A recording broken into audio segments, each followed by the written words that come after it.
Good morning dear students. आज हमारा conditional close का दूसरा लेक्चर चलेगा। कंडीशनल क्लोज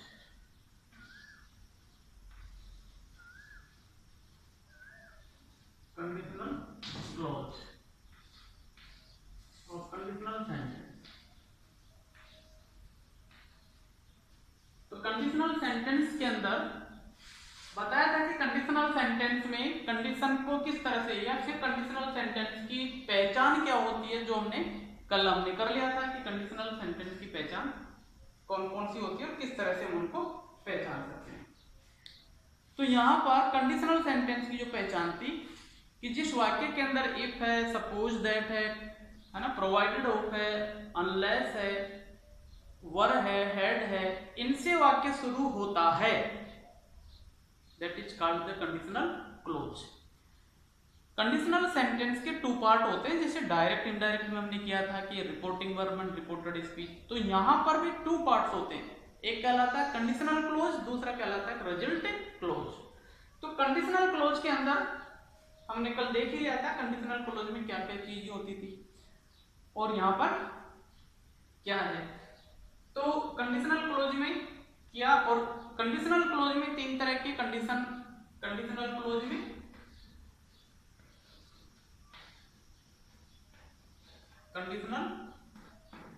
क्लोज में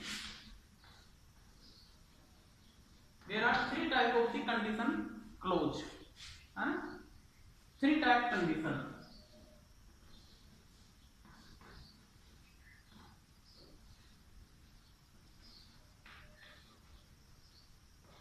थ्री टाइप कंडीशन होती है इसके अंदर।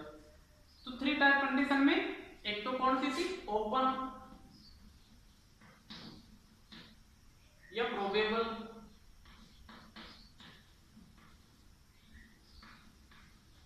दूसरे में इम्प्रोबेबल,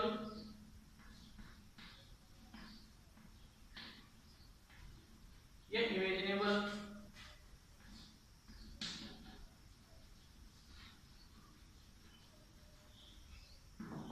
तीसरे में अनफुलफिल्ड।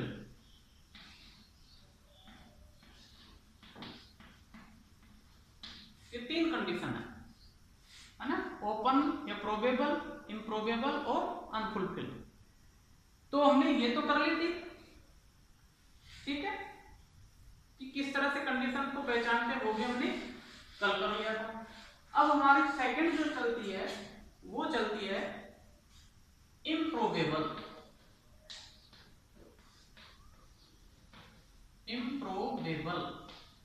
या इमेजिनेबल कंडीशन।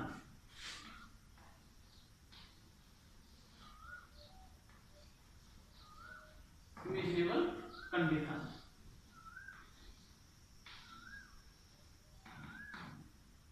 इम्प्रोबेबल में तो एक्शन होती है, इसके अंदर इमेजिन होती है। इम्प्रोबेबल में क्या होता है, एक्शन होती है, एक्शन कवर्ड होती है। यहां पर इमेजिन होती है, नाम है इसका इमेजिन, कवर्ड होती है, इसमें इमेजिन कवर्ड होती है। तो यहाँ एक्शन कवर्ड होती है, तो यहां पर वर्ब यूज होती है, फिनिट वर्ब होती है, ठीक है, वर्ब यूज होती है। अगर इमेजिनेबल कंडीशन है तो यहां पर बी वर्ब होती है। बी वर्ब में कौन सी,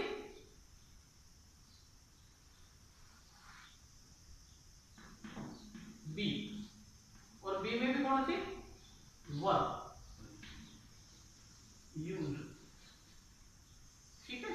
तो इनके डिफरेंस को भी हम देखेंगे और नॉलेज के लिए हमें पता भी होना चाहिए।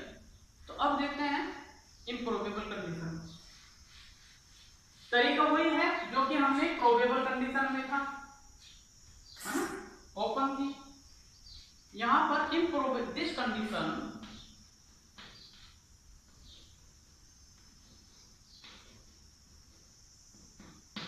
Entitled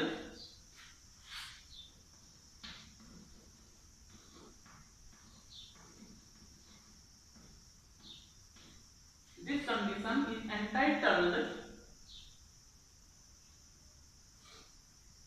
in past tense, in past tense,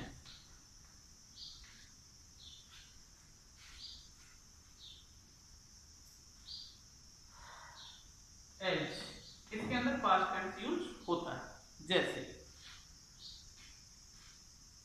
conditional close,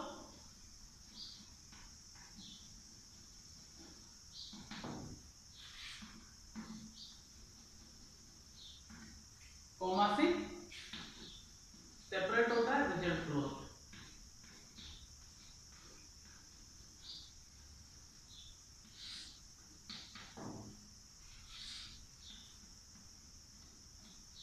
verb second है तो यहां पर क्या फॉर्मेशन होगी, मॉडल सेकंड वर्ब फर्स्ट। ठीक, एग्जांपल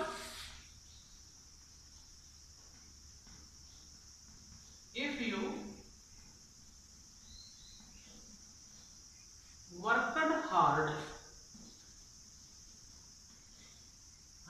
अगर आप कठोर परिश्रम करते तो तुम्हें मिल जाता, यू कुड या might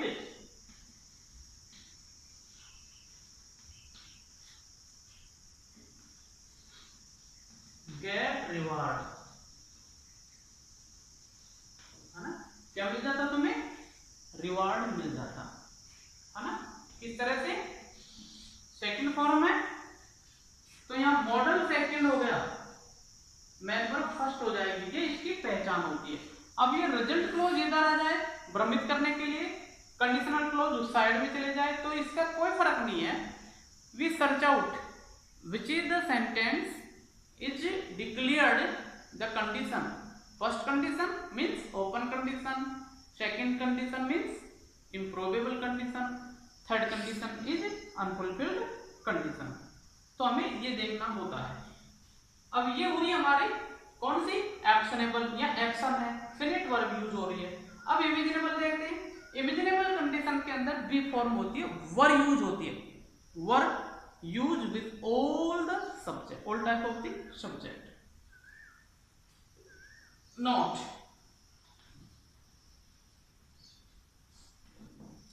in imaginable condition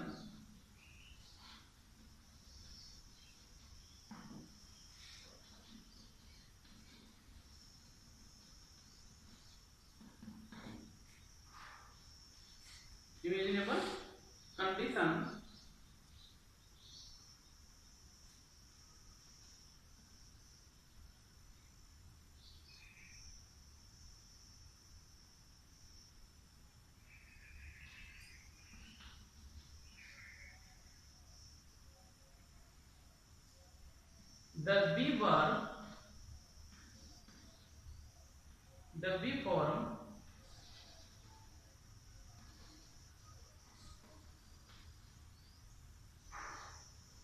verb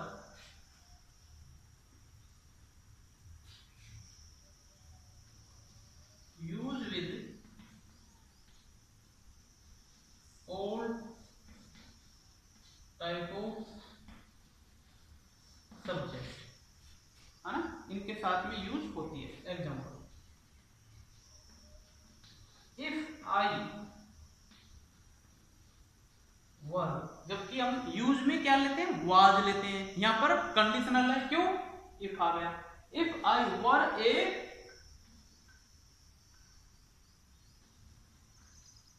an actor,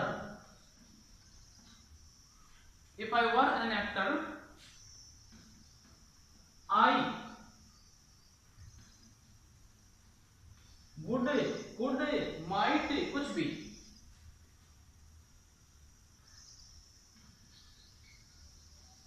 shoot a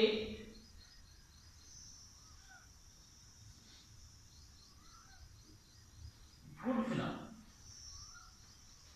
अच्छी फिल्म बनाता, अच्छी फिल्म का शूट करता। इफ आई वर, ये इधर भी आ सकता है, इसको यूं भी लिख सकते हैं, वर और आई, यहां पर इफ हट जाएगा, एन एक्टर,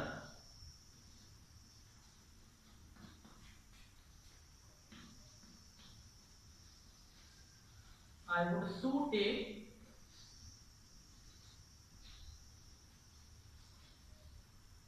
good film, अच्छी शूट करता। तो इस तरह से ये इम्प्रोबेबल कंडीशन होती है।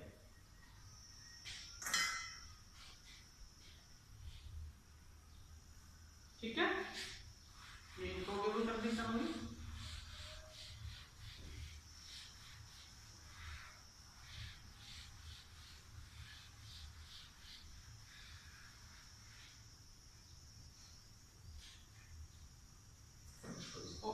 ऐसे लिख सकते हैं, were I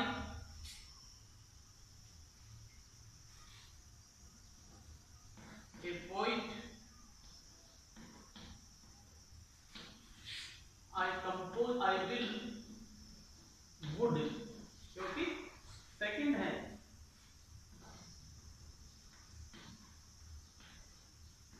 I would compose A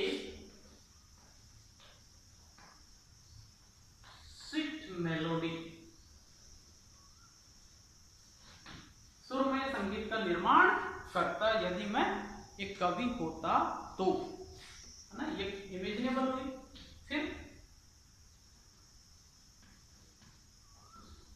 if he rain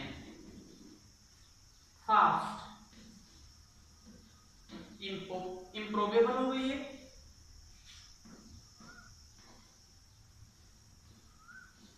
He could catch the bus, catch the train। ठीक है, यहाँ पर फिनिट वर्ब आ गई, यहाँ पर इमेजिनेबल हो गई, लेकिन रिजल्ट क्लॉज दोनों एक जैसे होते हैं। ठीक, इस तरह से ये चीज कंप्लीट होगी हमारी।